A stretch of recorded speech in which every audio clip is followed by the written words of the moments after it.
And once again, when it comes to that point, Avene disappointed me. Hello and welcome to my YouTube channel. In this video, I am going to compare two sunscreens from the same French brand, Avene. One sunscreen is a sunscreen which I reviewed last year or 2 years ago, I think. It is called the Ultra Fluid for sensitive skin, and it comes in this packaging. And the second sunscreen that I'm going to review has been launched this year. I found out about it randomly in a French pharmacy a month ago, and you will see that the packaging is very similar. It is also called the Ultra Fluid, but in the description they added that it is oil control. And as you can see, the packaging is very similar. Although the sensitive sunscreen is obviously meant for sensitive skin, it does not contain any drying alcohol, any fragrance, or any essential oils. The oil control on the website is also advertised for sensitive skin, and it also does not contain any alcohol, fragrance, or essential oil, which is extremely rare to find in a sunscreen that targets oily skin. As I said, I reviewed the Ultra Fluid Sensitive Skin last year, and my final opinion on it were kind of mixed, because although the brand advertised everywhere that this product is supposed to be 100% invisible, it is not invisible on all skin tones. And on their marketing, they even use a black model whose skin tone is extremely similar to mine, but this product is clearly not invisible on all skin tones. You can watch my previous video to get every single detail on this sunscreen. Reading the comment section on my previous video, I realized that how dark your skin is not the only obstacle when it comes to the invisibility of this sunscreen.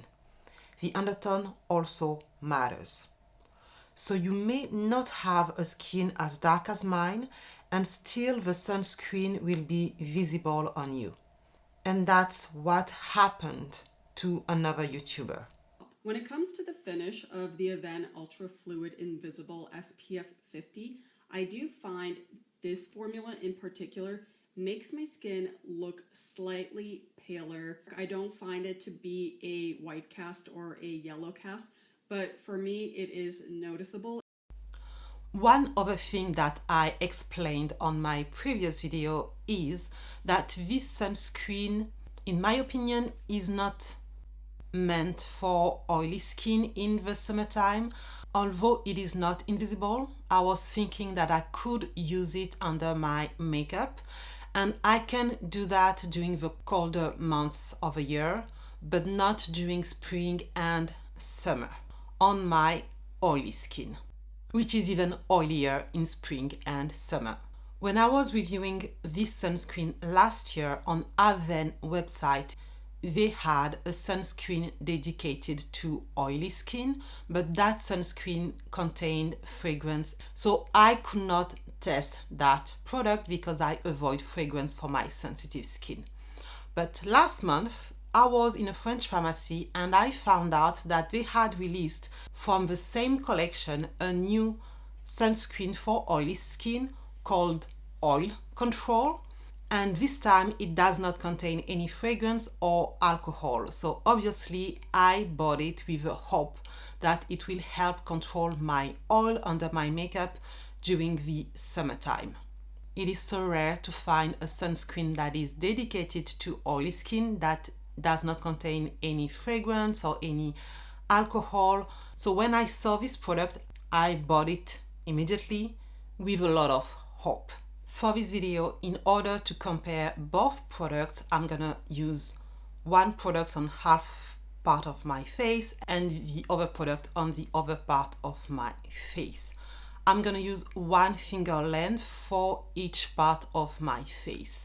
So I will show you the application, which I have filmed a few days prior.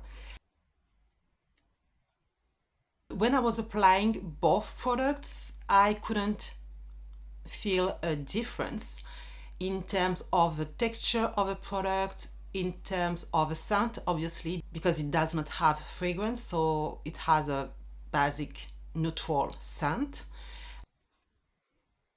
The texture and the time it took to blend the sunscreen on my face also felt very similar.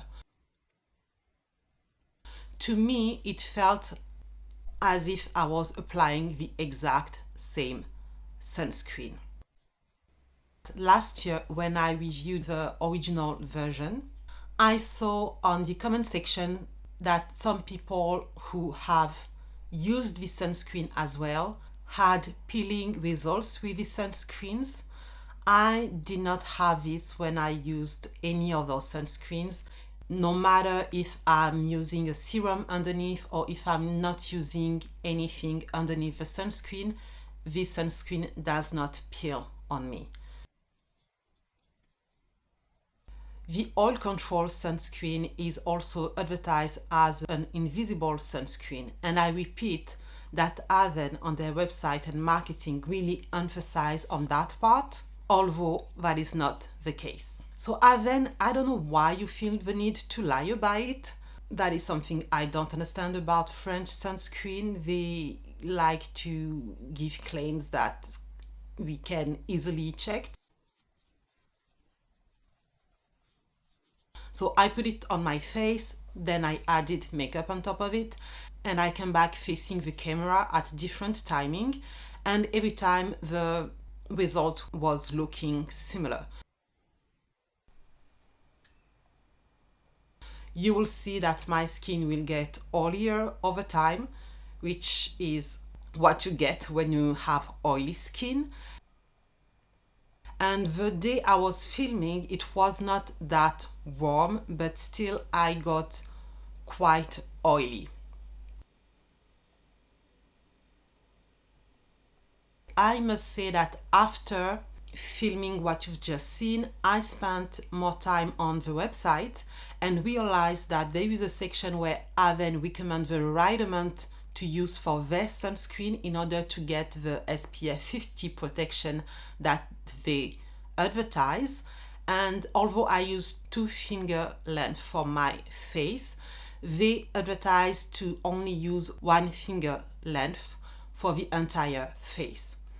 So to be fair, I did the application again using only 1-finger length of product, and as you will see, the result is the same. After taking the time to blend the product, after waiting a few minutes for the product to settle, the result is the same. It is absolutely not invisible. To be honest, I had no hope regarding that part because it is the third sunscreen from Avene which claims to be invisible that is not invisible.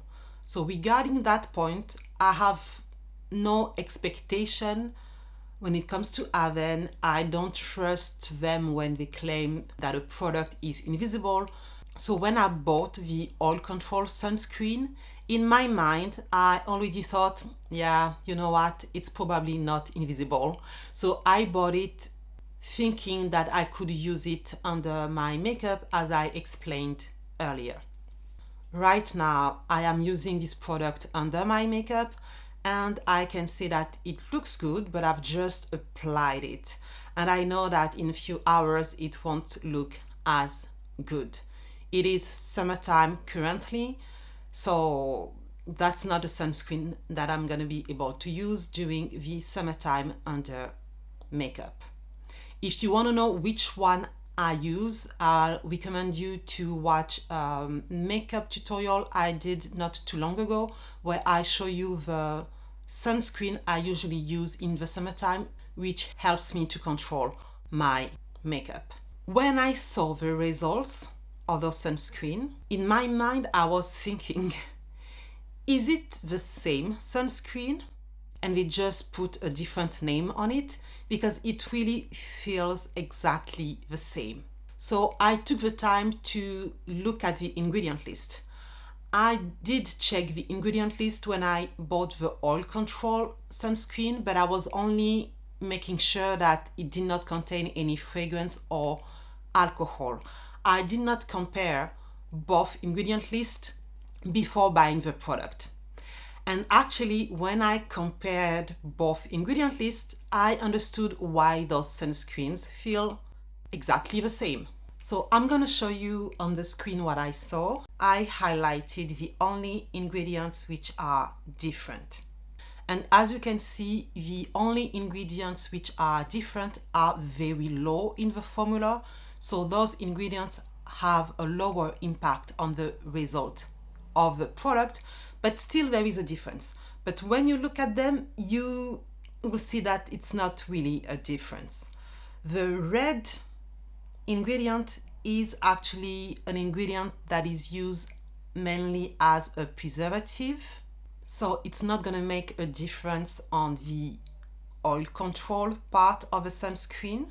And the other ingredients in blue and in green actually are similar ingredients because they are oil ingredients. They must help with determining the texture of the product. And when you apply both products, you can feel that it has a kind of oily, silicone, very slippery texture. So I'm not surprised to see oils on both products. The texture feels oily, but the product does not feel oily or heavy on the skin.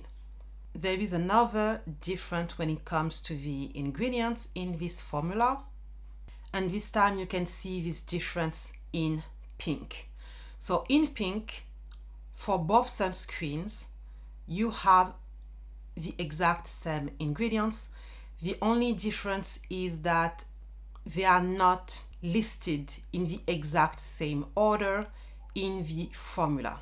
For instance, the most obvious one is tapioca starch, which is listed earlier in the oil control sunscreen and later in the ultra fluid sunscreen. Also, Oryza sativa is an ingredient that is listed a tiny bit earlier in the oil control sunscreen and a tiny bit later in the sensitive skin sunscreen. I always say in my videos that the ingredient list gives some information, but it does not give all the information. At the end of the day, you have to try the products for yourself and see the results. Yes, those two ingredients which are listed earlier in the oil control sunscreens are two ingredients which are meant to help with controlling oil on the skin. But as you can see, they are listed pretty much at the same level. And when I test the product on my skin, this tiny change does not make a difference on how the sunscreen performs. So they released a sunscreen called Oil Control with a tiny change that is not reflected in the end result in real life when it comes to this sunscreen. So Avene, I don't know what you're doing. I don't know. What's the point? Just because you change a little bit of this or a little bit of that in your ingredient list does not mean that the result is there, and it's clearly not there. The results are absolutely the same. Will I buy again this sunscreen? I'm gonna finish it for sure, but I will finish it during the colder season in fall or in winter time, but I will not buy it again because in winter I can find other sunscreens to use under my makeup, and I can find some which are invisible, which in the end means that I don't have to use as much makeup, which is what I prefer. I prefer to use a small amount of foundation, especially in everyday life, and that is not something I can do with this sunscreen. As you saw earlier, the result on my skin is quite visible, so I need to cover it up. And then, if you need someone to test your sunscreen to make sure they are invisible, Call me. Honestly, I could really enjoy it, at least for the fall and winter, under my makeup, because it looks good under makeup, but I would prefer an invisible version in order for me to use a minimum amount of foundation. I am done with this review. Let me know in the comment section if you have any questions. Let me know what sunscreen do you use if you have oily skin. I'm still looking for the perfect invisible sunscreen for oily skin. So the quest continue. Thank you for watching until the end, and I will see you on the next video. Bye bye.